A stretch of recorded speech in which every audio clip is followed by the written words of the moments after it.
একটা পিসি একটা ফ্রিল্যান্সারের কাছে কতটা ইম্পর্টেন্ট তা আমরা জানি। কারণ আমি 24 ঘন্টায় পিসি অন করে রাখি, কখনোই অফ করি না। আর আজকে একটা কাজের ডেডলাইন ছিল, যার কারণে সেই কাজটা দেওয়া আমার খুবই ইম্পর্টেন্ট ছিল। কিন্তু দুঃখের বিষয় একটি পিসিতে প্রবলেম হয়, আমি আর কাজটি করতে পারছি না।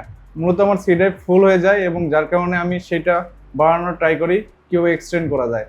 আমরা জানি সাধারণত অনেক সময় এক্সটেন্ড হয় না, তার কারণে আমি থার্ড পার্টি একটা অ্যাপস ব্যবহার করি এবং সেইটির জন্য আমি চ্যাটজিপিটির সাহায্য নেই। কিন্তু দুঃখের বিষয়ে চ্যাটজিপিটি হয়তো কিছু ভুল ইনফরমেশন দেয়, যার কারণে আমার ফাইল পুরোপুরি কাজ করে এবং আমার পিসি মোটামুটি এখন অফ হয়ে আছে, আমি আর অনই করতে পারছি না। এই যে পিসি মোটামুটি আমার শুধু অন হচ্ছে, কিন্তু আর কিছু আসতেছে না। এই মুহূর্তে এই একটা সমস্যা পড়ে গেছি। এই যে এরকম আমার আসতেছে যে your PC device need to be repaired, error code 0xc00025। So এই অবস্থায় আছে। F1 F8 ESC অনেক কিছুই ট্রাই করছি চ্যাটজিপিটির সাথে আলোচনা করে, কিন্তু কোনো কিছু সলিউশন হচ্ছে না।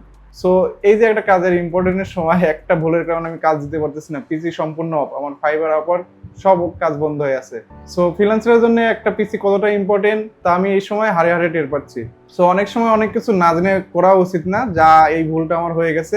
যদিও আমি বুঝতে পারছি না যে এইটা এখন সম্ভব কি না উইন্ডোজ ছাড়া। তো আমি আগামীকাল উইন্ডোজ দেওয়ার পরে বুঝবো যে আসলে পিসির কি মেইন সমস্যা। তাছাড়া তো আমার মোটামুটি কাজ আপাতত বন্ধই হয়ে থাকবে। তো এটা একটি ব্যাড ইমপ্রেশন আমার ক্লায়েন্টের সাথে হয়ে যাবে। আমরা ফ্রিল্যান্সাররা টাইম টু টাইম কাজ দেয়, এটা সবাই জানে। তো এই যে মাঝে মধ্যে কিছু অ্যাক্সিডেন্ট হয়ে যায়, তবুও কিছু করার নেই, কাজ আমাকে কন্টিনিউ করতে হবে। তো এখন দেখি কি সলিউশনে আসা যায়।